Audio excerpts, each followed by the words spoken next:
Et le titre de ma prédication ce matin, c'est « La valeur de l'argent chez le chrétien ». Pourquoi ça? Parce que nous avons besoin vraiment de comprendre que l'argent, c'est quelque chose d'important. Je sais une chose, c'est que ce matin, je me fais au moins, je dirais, une copine, c'est la trésorière.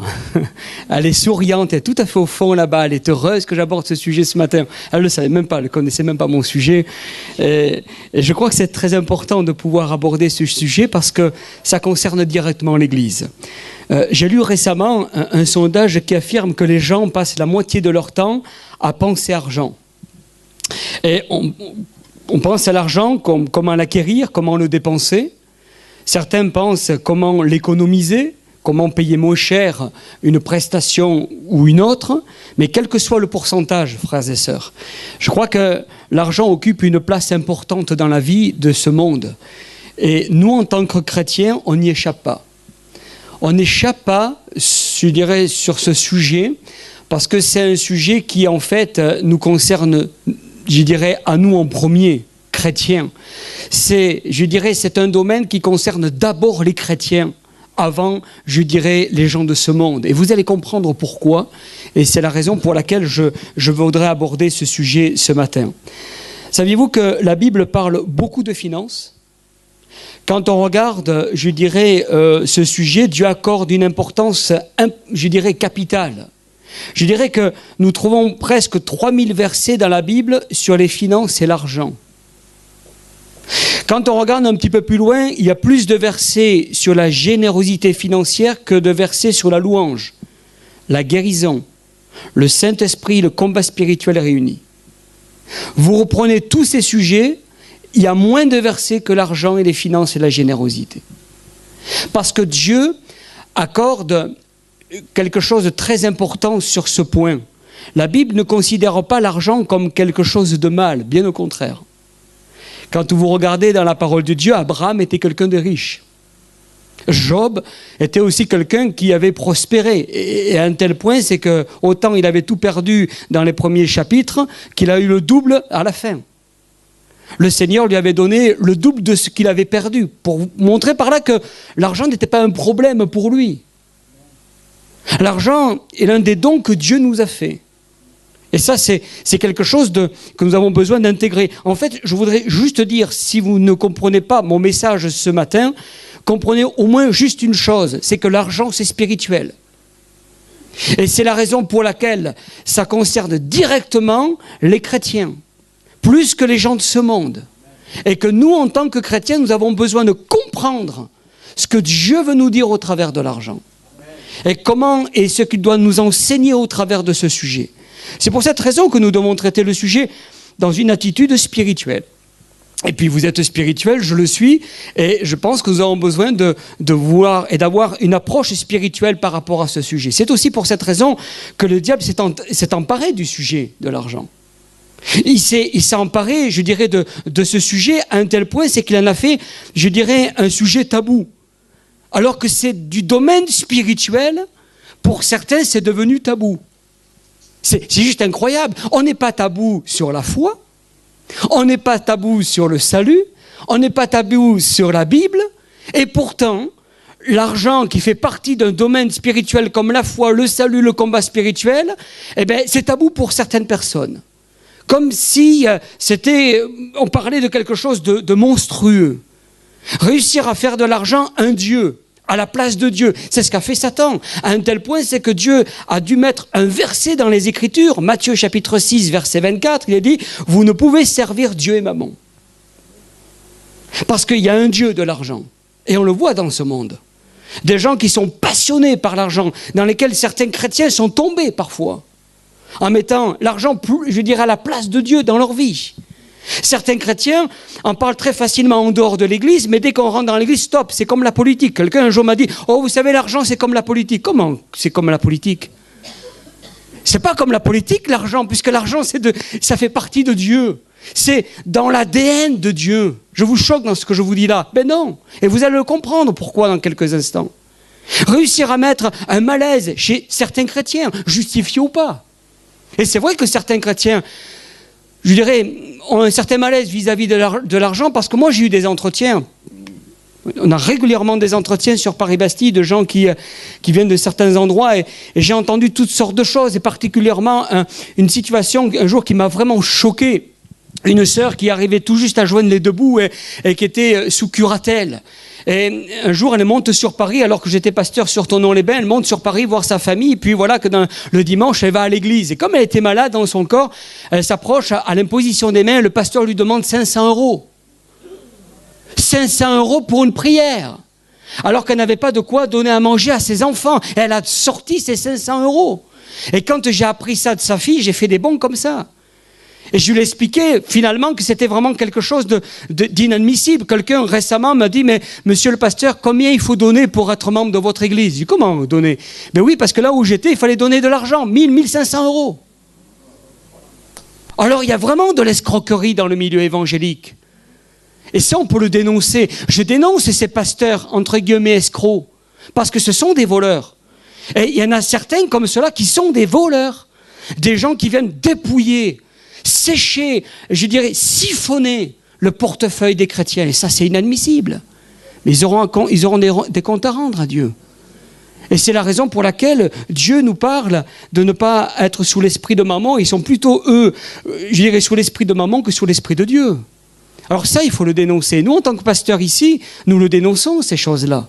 Mais ce n'est pas parce qu'il y a des escrocs à côté qu'il ne faut pas parler de l'argent dans la Bible. C'est comme certains chrétiens qui ont été paralysés dans le témoignage de Dieu parce qu'il y a des témoins de Jéhovah qui passaient pour frapper aux portes. Alors nous, on ne va plus rendre témoignage pour pas qu'on fasse l'amalgame avec nous. Quelle erreur! Alors l'argent, c'est quelque chose de trop sérieux pour le laisser entre les mains de voleurs. Et nous avons besoin de parler de choses sérieuses par rapport à cela. L'argent peut être une bénédiction, peut être une malédiction. Pour ça que Dieu parle de mammon, de l'esprit de mammon. Tout dépend de notre attitude à son égard, en fait. Tout dépend comment on va aborder cette chose. Vous entendez parfois des gens dire, enfin en tout cas, moi, il m'est arrivé d'entendre des gens dire, mais oh, si j'avais 1 million, je ferais ceci ou cela. Mais frères et sœurs, comprenez bien une chose, c'est que la question n'est pas de savoir si j'avais 1 million, je ferais ceci ou cela, mais la question est comment bien utiliser l'argent que je possède déjà. Ce que tu as entre les mains, c'est peut-être pas 1 million, c'est peut-être quelques euros, c'est que quelques centaines ou quelques milliers d'euros par mois, mais qu'est-ce que tu vas en faire? Comment tu vas gérer cela? Parce que la question est là, en fait, ce matin. L'argent que nous possédons, quelque part, ne nous appartient pas. Et la parole de Dieu nous dit, mais si tu es fidèle dans les petites choses, Dieu t'en confiera de plus grandes. Alors, ce que tu as entre les mains, comment tu vas le gérer, mon frère, ma sœur? Quelle va être la gestion de ces finances? Pourquoi je parle de ça ce matin? Parce que quand je vous dis que c'est spirituel, c'est que c'est vraiment spirituel. Regardez avec moi Agée, chapitre 2, verset 8. Dans Agée, chapitre 2, verset 8, il est dit que l'or et l'argent est à moi, dit l'Éternel des armées. C'est-à-dire que l'argent, l'or, c'est à Dieu. Et c'est pour ça que je peux en parler librement. C'est pour ça que je peux en discuter ce matin sans tabou, sans crainte, sans peur. Parce qu'à côté, il y a des voleurs, je ne vois pas pourquoi moi je devrais me taire. En parlant de quelque chose qui vient de Dieu. L'or et l'argent appartiennent à Dieu. Alors la question c'est de savoir ce qui appartient à Dieu, qui est dans ta poche, mon frère, ma sœur, que le patron te donne tous les mois. Qu'est-ce que tu vas en faire et comment tu vas le gérer? Et c'est là la question de ce matin, c'est là la prédication de ce matin. On a des principes dans l'église Paris-Bastille et ce sont les mêmes qu'ici, même si on a une approche un peu différente par rapport au fait de la comptabilité qui rentre, qui est différente, mais nous avons aussi des dons, des offrandes qui appartiennent à Dieu. Et quand ça rentre dans les comptes de l'église, en fait, ça rentre dans la poche de Dieu. Tout ce qui rentre dans l'église, ça appartient à Dieu, frères et sœurs. Ça appartient au Seigneur. Nous avons un expert comptable, c'est vrai, nous avons un commissaire en compte, parce qu'à partir d'un certain niveau, on est obligé de les avoir, et merci Seigneur pour ça. Parce qu'au moins comme ça, on est dans les règles divines, mais on est aussi dans les règles vis-à-vis des autorités. Parce qu'il faut être hyper carré en tant que trésorier, en tant que conseil d'administration, par rapport aux finances. Comme je viens de vous dire, ça ne nous appartient pas. Cet argent, ce sont les membres qui finalement le redonnent à Dieu dans l'Église pour qu'après, nous puissions le gérer pour l'avancement de son œuvre. Alors bien sûr, dans l'Église Bastille, comme ici, ça fonctionne un peu de la même manière. Il y a le fonctionnement des différents départements. Nous avons plusieurs dizaines de départements dans l'Église Bastille et chacun a besoin vraiment d'avoir des sous pour ceci, des sous pour cela, pour un vidéoprojecteur, d'autres pour l'équipe de sono, d'autres pour la vidéo et d'autres pour la jeunesse et d'autres ceci. Voilà. Il y a vraiment un fonctionnement qui est important. Nous investissons aussi. Nous investissons pour l'œuvre de Dieu, dans l'évangélisation, dans tout ce qui est campagne d'évangélisation, dans les Bibles et tout ça. Nous avons des charges, bien sûr, comme toutes sortes d'églises. Vous avez l'électricité, il faut la payer. Vous avez les charges salariales du pasteur. Vous avez toutes sortes de charges du fonctionnement. Et puis nous avons la mission. À l'église Bastille, nous soutenons souvent les petites œuvres en France afin qu'elles prospèrent, qu'elles aillent de l'avant, que nous puissions vraiment, nous voulons bénir. Et puis en même temps, nous avons ce principe c'est que nous mettons 10% pour la mission. De ce que nous recevons, nous mettons à part 10% pour l'œuvre missionnaire en Afrique et ailleurs. Parce que nous avons besoin vraiment, nous avons senti le besoin vraiment de bénir, et ça depuis des années, les œuvres à l'extérieur. Dieu nous donne, nous voulons aussi donner en retour, et ça c'est très important. Remarquez, Dieu donne à ses enfants, et ça c'est très important, le pouvoir de gagner ce qui lui appartient. C'est-à-dire que mon frère, ma soeur, ce que tu gagnes tous les mois, c'est Dieu qui t'en donne le pouvoir de le gagner. Et de le gagner de manière sereine. Et certains ont oublié cela. Certains ont oublié cela à un tel point, c'est que Dieu, dans son humour, parce que vous savez que Dieu a de l'humour, il dit dans Deutéronome au chapitre 8, verset 17, il dit ceci, « Garde-toi de dire en ton cœur, ma force et la puissance de ma main m'ont acquis ces richesses. Souviens-toi de l'Éternel ton Dieu, car c'est lui qui te donnera de la force pour les acquérir. » C'est lui qui te donne la force. C'est lui qui te donne la capacité tous les matins de te lever pour aller au boulot. Oh, certes, c'est vrai, il y a le RER, le métro, c'est un peu la galère, je comprends. Mais il te donne la force, il te donne la capacité, il te donne la santé pour aller au travail. C'est lui qui a permis au patron de toucher son cœur pour t'embaucher. C'est lui qui permet les dispositions. Il donne la santé pour que tu puisses acquérir. Il dit, souviens-toi de l'Éternel ton Dieu, car c'est lui qui te donnera de la force pour les acquérir. Dieu nous donne des richesses, comment va-t-on les gérer? Parce que c'est là en fait la question. Tout à l'heure on parlait de ces 1 million, si j'avais 1 million d'euros, mais la question n'est pas là. Comment je vais gérer déjà ce que je possède? Bon, une grosse partie est acquise pour notre vie au quotidien. Je donne quelques exemples, mais vous avez après vos propres exemples. Nous avons le loyer, bien sûr, de la maison. Nous avons le crédit voiture, parce que ça coûte cher de se déplacer. Nous avons l'assurance, nous avons les courses tous les mois, nous avons les charges, nous avons les impôts, et j'en passe. Et je ne parle même pas des enfants. Nous avons besoin de répondre aux besoins des enfants, et puis leur activité physique, etc., etc. Bref, grosse partie est menée pour ça. Et puis une autre petite partie revient à Dieu. Et je voudrais vous donner un exemple par rapport à ça, frères et sœurs. J'ai une petite histoire pour illustrer cet exemple. C'est un missionnaire qui n'avait pas grand-chose. Il arrive dans un village en Afrique et il prie le Seigneur pour que Dieu pourvoie à ses besoins, que Dieu pose sa main sur lui. Et puis Dieu répond à sa manière. Dieu est en train de lui donner 10 bananes. Et le Seigneur lui donne cet ordre à ce missionnaire en disant, voilà, 3 bananes pour ta nourriture au début. Puis 3 autres qu'il pourrait vendre pour habiter dans une case, avec les échanges financiers. Puis 3 autres qu'il pourrait échanger pour s'acheter à manger, parce qu'il ne va pas manger que des bananes. Et puis il avait une dernière, cette belle banane qui était là.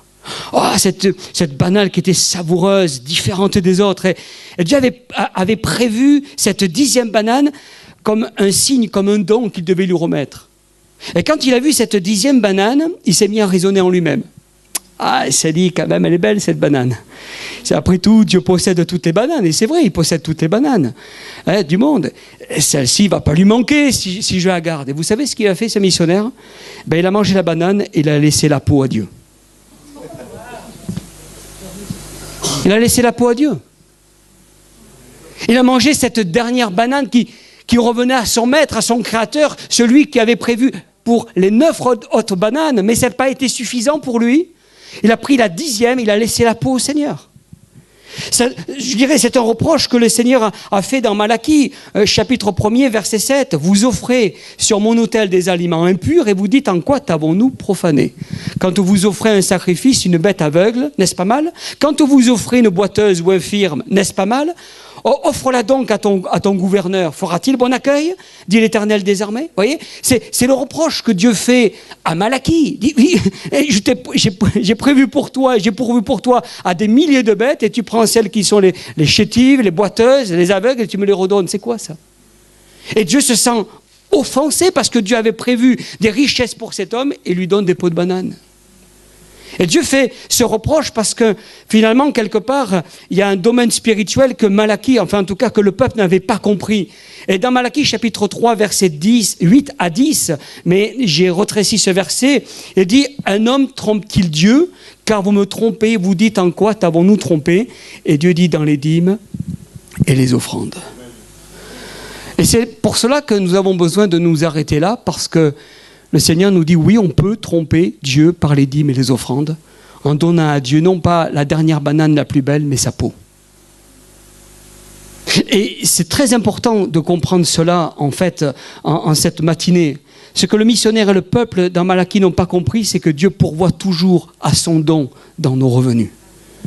Savoir maintenant qu'est-ce qu'on va en faire de ce don qui doit revenir à Dieu. Parce que Dieu, dans notre salaire, à tous, a toujours prévu la 10e banane. La question, c'est de savoir, est-ce que je vais prendre cette banane pour donner la peau à Dieu, ou est-ce que je vais la réserver pour celui qui lui revient, c'est-à-dire à mon Seigneur et à mon Sauveur? C'est ça le plus important, frères et sœurs. Parce que dans notre salaire, Dieu a pourvu à nos finances. Je dis don, mais pas dîme. C'est étonnant, hein? Pourquoi je dis pas dîme? Parce que dans 1 Corinthiens, chapitre 16, verset 2, il dit que chacun de vous, le premier jour de la semaine, mette à part chez lui ce qu'il pourra selon sa prospérité. Et il dit, et c'est Paul qui en parle aux Corinthiens, premier jour de la semaine, quand tu reçois, parce qu'eux, ils recevaient le salaire toutes les semaines, premier jour, dès qu'il recevait son salaire, il prenait une part, selon sa prospérité, le mettait à part et le donnait à Dieu. Parce que la dîme, la parole de Dieu nous dit, ça veut dire dixième, c'est le dixième du revenu. Et c'est ce qu'a dit Abraham. En fait, c'est pas la dîme, ça ne vient pas de la loi mosaïque. C'est antérieur de la loi. C'est tout à fait au début, je dirais, dans les premières pages de la Bible. C'est là Abraham, l'un des premiers hommes, je dirais, de Dieu qui, à un moment donné, il s'est dit, moi, je vais mettre 10% de côté. C'était très bien ce qu'il a fait. C'est excellent. Et finalement, Dieu n'a pas remis en cause ce principe du 10%. Et tous les autres hommes dans la parole de Dieu, en tout cas dans l'Ancien Testament, ont procédé comme cela. Mais dans le Nouveau Testament, c'est différent. Dans le Nouveau Testament, il dit que chacun de vous, le premier jour de la semaine, mette à part chez lui ce qu'il pourra selon sa prospérité. Qu'est-ce que ça veut dire, ça? On peut, nous, en tant que chrétiens, avoir une barre, un repère, une référence, le 10%. Et selon la prospérité, je vais donner plus, et selon la prospérité, je vais donner moins. Mais je ne vais pas être bloqué. C'est selon ma prospérité, selon ce que le Seigneur va me donner comme bénédiction. Et c'est ce que nous retrouvons dans ce texte. Et c'est pour cela que dans les Corinthiens, toujours, il est dit que chacun donne comme il a résolu en son cœur. Comme il a résolu dans son cœur. C'est quelque chose qui est là dans sa vie. Le don, c'est selon sa prospérité. Celui qui sème peu, moissonnera peu, c'est vrai. Celui qui sème abondamment, moissonnera abondamment. C'est un acte de foi, mon frère, ma sœur. Le don, et je préfère parler de don que de dîme, c'est un acte de foi. C'est une démarche de foi. Mais dans cette démarche de foi, pas question de donner la peau. Moi, entre nous, vaut mieux rien donner que de profaner Dieu. Que de l'insulter, avec un mépris par rapport à quelque chose qui lui appartient, et dans lequel il a prévu juste une petite part qu'on devrait lui donner et qu'on ne lui donne pas. Ça, c'est notre responsabilité. Et c'est la raison pour laquelle nous avons besoin de comprendre cela. Et je fais aussi la différence avec les offrandes. Alors, une offrande, c'est un don ponctuel. Pasteur, peut-être un jour, peut annoncer que voilà, on va faire une offrande spéciale pour soutenir une telle œuvre, ou peut-être un missionnaire, ou faire quelque chose de particulier. Ça, c'est une offrande. Mais attention dans l'offrande, on ne le prend pas dans la 10e banane. C'est quelque chose qui est à part, qui est en plus. Tu peux, tant mieux, tu ne peux pas, ne donne pas l'offrande. Mais ne touche pas à ce qui revient à Dieu, à ce don, à cette 10e banane. Ne la touche pas. Parce que celle-là est à Dieu. L'offrande est autre chose. C'est en plus. Et ça, nous avons besoin de le comprendre, de l'assimiler. Et nous comprenons ce principe de Malachie 3:11 par rapport à ce que je viens de dire, c'est qu'il est dit « Pour vous, je menacerai celui qui dévore, et il ne vous détruira pas les fruits de la terre, et la vigne ne sera pas stérile dans vos campagnes, dit l'Éternel des armées. » Parce qu'à partir du moment où je m'applique à redonner à Dieu ce qui lui revient, il fait cette promesse, toujours dans Malachie, je le répète, « Pour vous, je menacerai celui qui vous dévore. » Il dit, et ne vous détruira pas les fruits de la vigne, de la terre. Et la vigne ne sera pas stérile dans vos campagnes, dit l'Éternel des armées. C'est-à-dire que Dieu pourvoira tout le temps nos besoins. L'argent, alors, n'est pas un problème. Vous permettez que j'enlève, je peux... C'est autorisé ici? Oui. L'argent n'est pas un problème. L'argent n'est pas un problème, c'est l'attitude qui peut en être un. Notre approche vis-à-vis de ça. La manière de le gérer. La façon de mettre les priorités. Et puis bien sûr, on en parlait tout à l'heure, cet amour que certains ont de l'argent, c'est terrible. Pour ça que dans 1 Timothée 6,10, c'est dit car l'amour de l'argent est une racine de tous les maux. C'est une racine qu'il faut arracher à un moment donné. Il faut arrêter là, les dégâts. Alors, comment bien gérer l'argent? Je vais être très pratique ce matin. Parce que je crois que c'est important d'avoir des prédications pratiques. Prédication qui nous amène à avoir quelques exemples, quelques repères. Après, c'est à vous à adapter cela. Matthieu 22:21, il dit « Rendez donc à César ce qui est à César et à Dieu ce qui est à Dieu. » Dieu nous dit quand même, il faut que tu donnes à César ce qui est à César, mais aussi à Dieu ce qui est à Dieu. C'est-à-dire que chacun doit avoir sa part. Et ça, c'est très important. Alors, devenir de bons gestionnaires, je crois que c'est important, frères et sœurs. Et je voudrais soulever quelques points très, je dirais, essentiels. Attention au crédit à la consommation. Parce que ça fait partie du domaine spirituel, tout ça. Quand je vous ai dit que l'or et l'argent appartiennent à Dieu, attention au crédit à la consommation. À consommer à tour de bras, c'est tellement facile d'avoir 10 euros par-ci, 15 euros par-là, et là on paye ça, on va avoir 15 euros encore par-là, et puis etc. Puis on va accumuler, jusqu'à ce qu'on a à un moment donné, on arrive à plus pouvoir payer. À chaque fois, c'est ça le problème. C'est qu'en tant que chrétien, quand on est devant des priorités, devant des situations, c'est toujours Dieu qui trinque.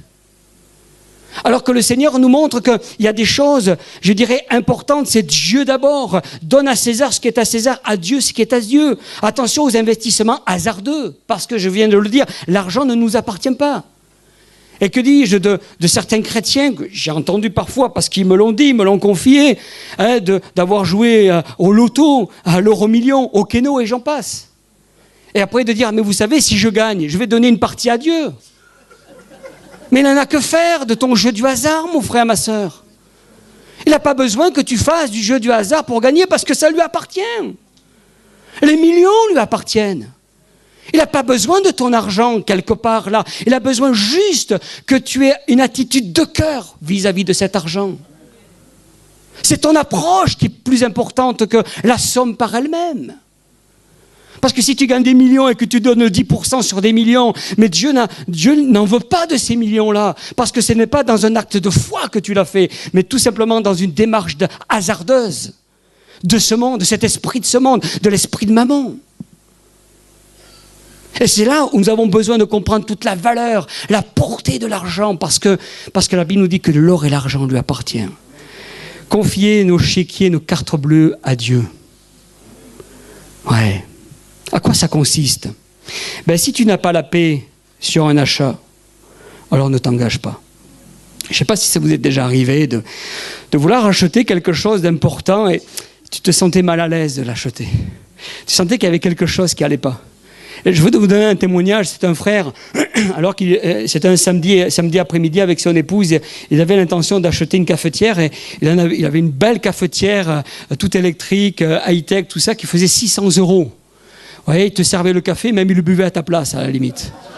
C'est juste incroyable, c'est une cafetière vraiment incroyable. Et il prend le carton, et puis il va pour aller en caisse, et puis dans son cœur, il sent qu'il y a quelque chose qui ne va pas. Il ne se sent pas à l'aise, 600 € là-dedans, dans une cafetière. Ça ne va pas te rendre plus nerveux pour ça, pour autant. Alors, il reprend la cafetière et puis il la redépose, il prend celle à 150 € qui était déjà pas mal. Et puis il va à la maison, il est quand même content, il se sent en paix, mais bon, voilà. Puis le dimanche passe, le lundi matin, il va pour prendre le petit déjeuner, il ouvre le frigo, puis le frigo est tombé en panne. Et puis vous savez, aujourd'hui, quand on veut réparer un frigo, c'est aussi cher que d'en acheter un autre, vous voyez. On vous change tout dedans, on ne sait pas pourquoi, les frais de déplacement, c'est 700, 800 €, on ne comprend pas, bon, bref. Et quand il a vu ça, il dit, je vais changer mon frigo. Il s'avère que le frigo était au même prix que la cafetière, à quelque chose près. Et il s'est dit, heureusement que j'ai pas cédé aux tentations de maman. Parce qu'il aurait été dans le rouge. Et il a dit à son pasteur, j'ai dit, j'aurais été vraiment dans une situation dramatique, financièrement. Pour vous montrer par là que c'est quelque chose d'important, ne t'engage pas si tu n'as pas la paix. Attention, je dirais, aux roublardises, donner du liquide à un artisan pour ne pas payer la TVA. Parce qu'on s'amuse avec quelques euros, mais on en perd des milliers à côté avec Dieu. Parce que l'argent ne nous appartient pas. On ne peut pas s'amuser avec des choses du domaine spirituel et trafiquer avec les domaines spirituels. Et combien de chrétiens se sont trouvés dans des situations dramatiques, catastrophiques financièrement, et quand on a creusé dans nos entretiens, on s'est aperçu qu'il y avait des choses comme ça. Et ça les a mis dans des situations dramatiques parce qu'en voulant gagner quelques euros, ils en ont perdu des milliers à côté que Dieu voulait pourvoir. Ou acheter une copie d'un film, d'un album, sur le Bon Coin, pour ne pas acheter l'original qui est trop cher.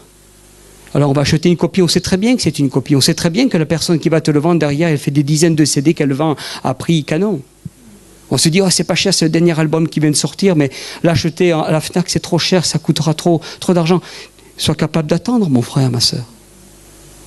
Ne t'engage pas dans ces voies de garage. Parce qu'après, on va demander à Dieu de pourvoir à nos besoins, et de l'autre côté, on fait ce qu'il ne faut pas faire. Et on se ferme à la bénédiction de Dieu. Alors, tu économises quelques euros, mais tu te fermes la porte. Quelqu'un a dit que lorsque l'argent parle, la vérité se tait. Lorsque l'argent parle, la vérité se tait. Et moi, je voudrais vous dire, mes frères et mes sœurs, laissons parler la vérité. Parce qu'elle aura toujours raison sur votre vie. Elle aura toujours raison sur votre cœur. Mettre à part ce qui revient à Dieu. C'est-à-dire de ne pas donner cette peau de banane, mais vraiment la banane tout entière. Avec la peau en plus. Et ça, c'est très important. Et vous savez, je suis très libre maintenant de parler de l'argent. Ça n'a pas toujours été le cas.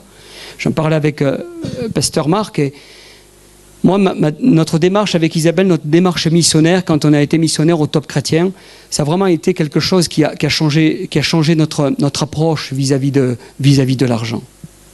J'ai vraiment, alors que c'était tabou pour moi, alors que c'était quelque chose dans lequel j'étais coincé, paralysé, j'ai compris que derrière, il y avait vraiment une œuvre spirituelle. Vous le comprenez bien au travers de ce que je viens de vous dire maintenant.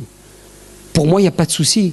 Si tu as un souci vis-à-vis de ça, c'est qu'il y a un problème dans ta vie par rapport à ça. Mais mettre à part ce qui revient à Dieu. Nous avons un principe avec Isabelle, c'est que Dieu d'abord. Quelles que soient les circonstances. Et parfois, on s'est retrouvé dans des situations financières un peu compliquées. Mais nous n'avons jamais manqué de rien. À chaque fois, nous avons mis Dieu à sa place. Et quand je vous parle d'une œuvre, d'une démarche missionnaire en tant que chrétien, en tant que pasteur, parce que nous étions pasteurs missionnaires, on recherchait notre soutien pour qu'à la fin du mois, on ait notre salaire. Mais avant de trouver 150 personnes qui nous soutiennent à 10, 15 euros, 20 euros, 30 euros, par-ci, par-là, pour qu'on se constitue un salaire, il a fallu du temps. Mais Dieu a pourvu à nos besoins. Dieu a répondu à nos besoins. On s'est retrouvé devant une situation où Dieu a étendu ses bras d'amour extraordinaires. Nous avons été missionnaires, certes, à la recherche de soutien, mais Dieu a fait des miracles dans notre vie. Et je peux vous en donner quelques-uns. Je pourrais donner une tartine de miracles comme ça. Mais je vais vous donner un exemple. Alors que nous étions sur Thonon-les-Bains, on allait pour acheter une maison sur Paris. Et on va voir le banquier, le Crédit Agricole, et on voit le directeur, et je lui explique, je dis voilà, j'ai mon salaire, mais ce salaire était virtuel. Le salaire de missionnaire, parce que je n'avais pas encore constitué tous mes donateurs. Mais ça, il ne le savait pas. Il dit, bon, voilà mon salaire que je vais avoir. Et il regarde, ok, d'accord. Je dis, désolé, mon épouse ne peut pas encore vous justifier de mon salaire. Elle est assistante maternelle. Mais tant qu'on n'est pas monté sur Paris pour trouver des familles, je ne pouvais pas justifier un deuxième salaire. Ça fait que ce que j'ai demandé en crédit, c'était au-delà des 33% que la banque demande, pour ne pas dépasser après le taux d'endettement. J'étais bien au-dessus. On était peut-être à 42 ou 43, je ne sais pas combien. Alors il regarde mon salaire, il imagine le fait qu'on monte sur Paris et que mon épouse allait avoir, on suppose, des familles pour qu'on puisse garder les enfants et puis avoir un deuxième salaire. Il regarde, il réfléchit, il calcule tout ça, il me dit, bon écoutez monsieur Biava, je vous accorde le prêt par la foi. Alléluia. Par la foi. Ah, j'ai dit, ça tombe bien, je suis pasteur. Amen. Gloire à Dieu. Et c'est comme ça que ça s'est passé. On est monté sur Paris, on a acheté la maison et c'était une masure parce qu'il y avait plus de 80 000 euros de rénovation à faire dedans. Et on s'est dit, waouh, moi je ne suis pas forcément un grand bricoleur. Alors je suis redescendu à Thonon-les-Bains. Une fois qu'on a acheté la maison, je rentrais à la maison, je me suis assis sur le canapé, puis on parlait avec Isabelle, tout ça, on était là. Je dis, bon, maintenant comment on va faire? Et puis je reçois un coup de fil. Et un frère me dit, bon Didier, alors que ça va, tu as acheté la maison, tout ça? Je dis, oui, c'est bon. Alors, tu es content? Ouais, je suis content. Bon, maintenant, il y a du boulot, il y a du travail. Il faut rénover. Ah ben voilà, écoute, j'ai eu un temps de prière avec Dieu et Dieu m'a parlé par rapport à ça. Ah bon, qu'est-ce qu'il y a? Ben voilà, je vais te dire une chose, c'est qu'on va monter pendant tout l'été, juillet, août. Je vais monter avec tous les corps de métier. Et je vais monter avec les plaquistes, les couvreurs, l'électricien, tout ça, toutes ces personnes que tu as besoin en haut. Et puis on va te faire la maison du sol au plafond, alléluia, et jusqu'au toit, amen. Et c'est ce qu'il a fait le Seigneur. Et il est monté. J'avais juste finalement une enveloppe de 12 000 euros pour les frais de déplacement, pour le matériel que nous allions acheter, les matériaux, tout ça et tout ce qu'il fallait. Et puis voilà, avec cette enveloppe de 12 000 euros, on a rénové pour 80 000 euros parce que les frères et sœurs ont à cœur de monter et de faire vraiment le travail de nous bénir puissamment au travers de cette démarche missionnaire. Frères et sœurs, ce que je vous dis là, ce n'est pas des histoires. Un jour, on se retrouve, alors qu'on était à la rentrée septembre avec les enfants qui allaient venir, je dirais qui allaient attaquer à l'école, et on se retrouve devant une situation financière compliquée. On a eu un moment où il y a une entrée, où il y avait une facture à payer qui était importante et on ne savait pas comment on allait faire, alors qu'on avait déjà entamé la démarche missionnaire. Et puis avec Isabelle, on regarde et tout ça, et puis on va sur nos comptes, sur Internet. Vous avez le droit maintenant d'aller sur Internet et voir vos comptes. Et là, on trouve une somme. Je dis, mais c'est quoi cette somme? Une somme qui était relativement importante et qui correspondait à ce manque que nous avions là. Je dis, mais c'est quoi cette somme? J'ai dit, Isabelle, tu connais cette somme? Non. On appelle la banque. Elle dit, écoutez, excusez-moi, mais on a une somme qui rentre là, non identifiée, d'où ça vient? Ben, écoutez, on va faire nos recherches. Et puis 2 jours après, il nous rappelle, dit, voilà, vous avez appelé pour voir l'orientation de ce don. Écoutez, nous sommes désolés, mais on ne sait pas d'où ça vient. Et c'est une somme qui était déposée comme ça. Et j'ai dit, waouh, continue. Hein. Malheureusement, il n'a pas continué. Il avait pourvu juste au moment où j'en avais besoin. Après le résultat, il me dit, ce sera par rapport à ta sagesse. Il faut que tu gères ça correctement. Écoutez-moi bien, frères et sœurs, parce que ça, c'est très important. Il est dit dans Malachie 3:11, et la vie ne sera pas stérile dans vos campagnes. Frères et sœurs, mon frère, ma sœur, si tu es droit avec le Seigneur, si tu ne donnes pas sa peau de banane, eh bien, ta vie ne sera jamais stérile. Ta vie ne sera jamais stérile. Tu ne mendiras jamais ton pain. Parce que c'est la promesse de Dieu, parce que l'or et l'argent lui appartiennent. Et je voudrais venir maintenant sur le point capital. C'est dans Malachie 3:10.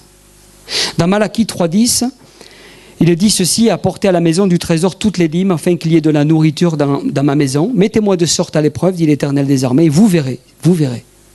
Vous verrez si je n'ouvre pas pour vous les écluses des cieux, si je ne répands pas sur vous la bénédiction en abondance. Vous connaissez ce texte, en long, en large, en travers. Écoutez-moi bien, parce que ce texte a un enseignement énorme. Dieu donne un lieu, c'est sa maison.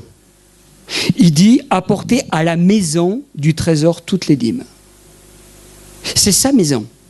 J'ai été missionnaire dans cette structure chrétienne, mais j'ai donné à cette structure mon offrande. On soutenait d'autres missionnaires, on se soutenait mutuellement et on soutenait d'autres missionnaires. Mais c'était une offrande. Je n'ai jamais mis mon don, qu'on peut appeler la dîme pour mieux comprendre, je n'ai jamais mis dans cette structure chrétienne. Je l'ai toujours donné à mon église, à la maison de Dieu. Parce que c'était là que le Seigneur m'a demandé de le poser, pour l'avancement de son œuvre, pour les frères et sœurs. Et vous savez pourquoi ça? C'est simple. C'est simple, parce qu'il donne un lieu, mais pour un but. Dans sa maison, c'est toujours pour un but. C'est la nourriture. Il est dit, afin qu'il y ait de la nourriture dans ma maison. Quand je suis venu sur l'église Paris-Bastille, on est rentré dans cette église, on a été touché par l'enseignement. On a été bouleversé par l'enseignement qui nous avait été donné. Et là, j'ai compris ce jour-là que des hommes et des femmes, depuis des années, avaient apporté dans la maison toutes les dîmes pour nourrir les gens qui viendraient. Et cela, c'est exactement pareil dans toutes les églises dans lesquelles nous devons passer, et dans lesquelles nous sommes membres, dans lesquelles nous investissons pour le royaume de Dieu. Dans l'église locale dans laquelle nous évoluons, nous grandissons, nous nous nourrissons dans cette église. Dieu merci, alléluia. Je bénis le Seigneur pour l'église du 17e. Parce que je suis certain, et depuis des années, Dieu vous a nourri et vous continue à vous nourrir. Mais en apportant ce que vous apportez tous les dimanches, qu'est-ce que vous êtes en train de faire? Vous êtes en train de faire une œuvre biblique déjà pour apporter de la nourriture. Pour que ceux qui rentrent après ici les dimanches puissent être nourris comme vous êtes nourris. Et ça, je l'ai compris. Et le jour où je suis venu dans cette église et j'ai été nourri par la parole de Dieu, eh bien, nous, on a fait pareil. Avec mon épouse, on a donné à cette église pour que ceux qui allaient venir par la suite puissent être nourris comme j'ai été nourri. Et c'est biblique. Alors, apporter à la maison des trésors toutes les dîmes afin qu'il y ait de la nourriture dans ma maison. C'est le but. Et puis, ça va susciter la foi, parce que Dieu suscite la foi. Mettez-moi de sorte à l'épreuve. C'est une démarche de foi de donner son don. Pour l'avancement de son église, bien sûr, pour l'avancement de son œuvre. Il dit, mettez-moi de sorte à l'épreuve. Et puis là, il y a aussi une obéissance. Et vous verrez si je n'ouvre pas pour vous les écluses des cieux, si je ne répands pas sur vous la bénédiction en abondance. C'est pour nous personnellement, mais c'est aussi pour l'Église. On prie pour qu'il y ait de l'abondance dans l'Église. On prie pour qu'il y ait un développement dans l'Église. On prie pour que Dieu ouvre les écluses des cieux dans l'Église. Eh bien, je dirais que Dieu va ouvrir les écluses des cieux au travers de notre responsabilité, de venir apporter de la nourriture dans sa maison. Et c'est comme ça, c'est le principe divin de Malachie chapitre 3 verset 10. Alors, on comprend mieux pourquoi on donne maintenant. Et on sait dans quel but on donne. Parce que vous avez un bureau, vous avez des pasteurs qui sont là sérieux et qui seront gérer, je dirais, ces finances, ce qui appartient à Dieu pour l'avancement du 17e. Mais on la porte à la maison pour nourrir la maison. Pour que cette maison soit, je dirais, sous la bénédiction de Dieu. Et vous verrez si je n'ouvre pas, parce que c'est une promesse du Seigneur et que Dieu ne ment pas, qu'il ouvrira les écluses des cieux et que si je ne répands pas la bénédiction en abondance. Dieu exerce le principe du vase communicant. Je rentre, j'ai reçu, et bien moi, en ayant reçu, je donne pour que l'autre puisse être rempli. C'est le principe du vase communicant. Et je remplis l'autre, et l'autre il me remplit. C'est comme ça que ça rentre. La personne va venir vide, complètement séchée dans sa vie spirituelle, et bam, le Seigneur va le nourrir. Au travers d'un message, d'un don spirituel, au travers des chants. Dieu va agir tantôt d'une manière, tantôt d'une autre, peu importe, mais la nourriture va être là pour elle. Oh, tout à l'heure, on a prié pour des personnes. Je suis certain que Dieu les a nourris au travers de cette prière. Mais ça vient d'où tout ça? Ça vient de Malachie chapitre 3 verset 10. En partie, bien sûr, en partie. Pas uniquement ça. Mais comme on parle d'argent aujourd'hui, je m'arrête sur ce sujet. Attention, je ne donne pas pour recevoir. Hein. Je ne donne pas pour recevoir. Je donne par obéissance. Je donne par obéissance, mais aussi par une démarche de foi. Je ne suis pas là à dire, bon allez, je vais donner, Seigneur. Mais attention, t'as vu, je t'ai donné, hein, t'as vu, hein, alors ce serait bien maintenant que tu m'augmentes, Seigneur. Que le patron accepte l'augmentation. Ça ne marche pas comme ça. Ce n'est pas du donnant-donnant. Chose importante aussi, c'est dans 2 Corinthiens 9, 6 à 7. Il dit, et j'ai pris cette première partie et je voudrais apporter cette suite. Sachez-le, celui qui sème peu moissonnera peu, celui qui sème abondamment moissonnera abondamment. Que chacun donne comme il a résolu en son cœur, sans tristesse, ni contrainte, car Dieu aime celui qui donne avec joie. Ça, c'est très important. De notre attitude, c'est pour ça que je vous disais que ce n'est pas du donnant-donnant. Un don, c'est tout d'abord une résolution. Parce que je le veux, c'est un principe non négociable. Je ne vais pas déroger à la règle. Je ne peux pas acheter ça, ben je vais attendre parce que je ne vais pas prendre sur ce qui revient à Dieu pour lui donner après la peau de banane. Parce que ça revient à Dieu. Si je ne lui donne pas à Dieu, c'est du vol. Alors c'est non négociable, c'est une résolution. Mais en tout cas, quand je veux le faire sans tristesse, sans contrainte. Il faut que personne te pousse à faire quoi que ce soit. Mais c'est non négociable. C'est-à-dire que je ne m'amuserai jamais avec ce qui revient au Seigneur, jamais. Ce qui revient au Seigneur, c'est au Seigneur. Et la promesse, elle est là, dans 2 Corinthiens, chapitre 9, verset 8. Un texte un peu compliqué à saisir comme ça, mais vous le reprendrez chez vous, vous le lirez à tête reposée. 2 Corinthiens 9, 8, et dit « Et Dieu peut vous combler de toutes sortes de grâces, afin que, possédant toujours en toutes choses de quoi satisfaire à tous vos besoins, vous ayez encore en abondance pour toute bonne œuvre. » C'est-à-dire que non seulement tu auras de l'abondance pour ta vie quotidienne, mais en plus il va pourvoir à tes besoins, pour pouvoir lui donner ce qui lui revient. Et c'est ce que nous est dit dans ce passage. Alors en conclusion, et je vais terminer avec ça, en fait, je dirais que dans les temps qui courent, frères et sœurs, et au vu de la conjoncture économique que nous vivons, de la conjoncture politique dans laquelle nous baignons, il est sage que Dieu soit mis à la première en place dans les finances. Je t'assure, mon frère, ma sœur, que c'est Dieu d'abord. Parce que si c'est Dieu d'abord dans ta vie, au niveau de tes finances comme pour le reste, tu n'auras rien à craindre de ton avenir financier, pécunier. De cette générosité que tu auras dans ton cœur, Dieu va la bénir abondamment, au-delà même de tes espérances. Et je sais qu'on va aller de mal en pis dans cette société au niveau financier, au niveau du boulot, au niveau de tout ça. Ça va aller de pire en pire. Il ne faut pas croire, frères et sœurs. Mais nous, en tant que peuple de Dieu, nous avons besoin de comprendre que si ce monde est fou, nous avons un Dieu sage. Et si tu es sage dans tes finances, il sera sage pour te bénir aussi par rapport à ça. C'est dans les psaumes, chapitre 37, le psalmiste, verset 25, dit « J'ai été jeune, j'ai vieilli, et je n'ai point vu le juste abandonné, ni sa postérité mendiant son pain. » J'étais jeune. Et cet homme est arrivé à la retraite, je dirais même peut-être à l'aube de quitter cette terre, et il dit « Je n'ai point vu le juste abandonné, ni sa postérité mendiant son pain. » Je vous fais une confidence comme ça, je vous ai échangé quelque chose de très personnel. J'ai un des fils qui travaille, qui travaille en CFA et qui est couvreur, il a 15 ans, vous avez dû sûrement le voir, c'était dimanche dernier, il était à la batterie. Et il travaille dans les compagnons et il fait son CFA pour être couvreur et couvreur sur les toits, pour bien vous comprendre cette chose. Et depuis le mois de septembre, il rentre son premier salaire en tant qu'apprenti. Il est venu me voir sans que je dise rien, quoi que ce soit, et il dit « Papa, je veux mettre ce qui revient à Dieu à la maison de l'Éternel. » Il a un petit salaire, il a un petit truc, il a les économies, il les met de côté, mais il m'a dit ça, je le réserve à Dieu. Il n'est pas chrétien, mon fils. Il n'est pas encore engagé avec Dieu. Il n'a pas encore toute cette portée du domaine spirituel dans les finances. Tout ce que je viens de vous apporter là, si je le prêche aujourd'hui, il va me regarder avec des yeux comme ça et me dire « Qu'est-ce que tu es en train de dire, papa, tu es charabia là ?» Mais au-delà de tout ça, son cœur, sa vie, son petit cœur a compris une chose. C'est que ce qui revient à Dieu doit retourner à Dieu. Et ça m'a vraiment touché. Alors on n'est jamais allé le voir avec Isabelle pour lui dire quoi que ce soit, et puis on ne se serait jamais permis. Il fallait que lui le comprenne, le saisisse de son propre chef, et il l'a fait.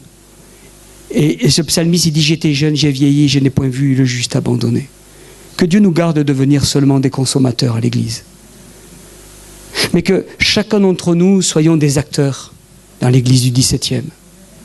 Que nous soyons, frères et sœurs, des investisseurs. Soyons là pour nourrir. Parce que des pasteurs ont été appelés, ont reçu et ont eu à cœur de venir travailler dans cette œuvre. Depuis des années pour Marc, et aujourd'hui pour Éric. Et ensemble, avec l'équipe pastorale, avec les anciens, ont à cœur de faire grandir cette œuvre, aller de l'avant dans cette œuvre. Et chacun va contribuer, selon notre prospérité, à l'avancement de cette Église. Soyons des investisseurs. Sachons investir là où il faut investir. Parce que c'est un capital pour nous, mais aussi pour nos enfants, qui peut-être un jour viendront dans l'Église pour nous faire plaisir à un service de baptême ou à un concert, et qui sait qu'à ce moment-là, tu ne vas pas toucher leur cœur. Mais tu auras investi. Pour lui, peut-être pour ton voisin, pour ton frère, pour ta sœur, pour tes amis. Soyons de ceux qui nourrissons l'Église de Christ, devenons des partenaires de Dieu. Devenons des partenaires dans l'Église, des participants à l'œuvre de Dieu. Et alors, le Seigneur nous dit, je termine avec ça, avec ce verset juste incroyable, Matthieu 6, 33, qu'on connaît par cœur. Il dit, cherchez premièrement le royaume de Dieu. Cherche premièrement le royaume de Dieu et sa justice. Et tu verras, parce que c'est une promesse, toutes choses te seront données par-dessus tout. Sachant, frères et sœurs, mettre nos priorités au bon endroit. Et si nous comprenons ce principe que je viens de vous aborder, que je viens d'aborder au travers de ce message, et j'espère que je n'ai pas été agressif pour vous, j'espère que vous avez compris ce que j'ai voulu transmettre ce matin, que nous puissions comprendre cela. Et si nous comprenons ce principe pour notre propre vie, vous allez voir les conséquences bénissantes que ça va ressurgir dans notre vie, dans notre foyer, dans notre famille, mais aussi et avant tout dans l'Église. Et ça, c'est important. Courons d'offrande quelques instants.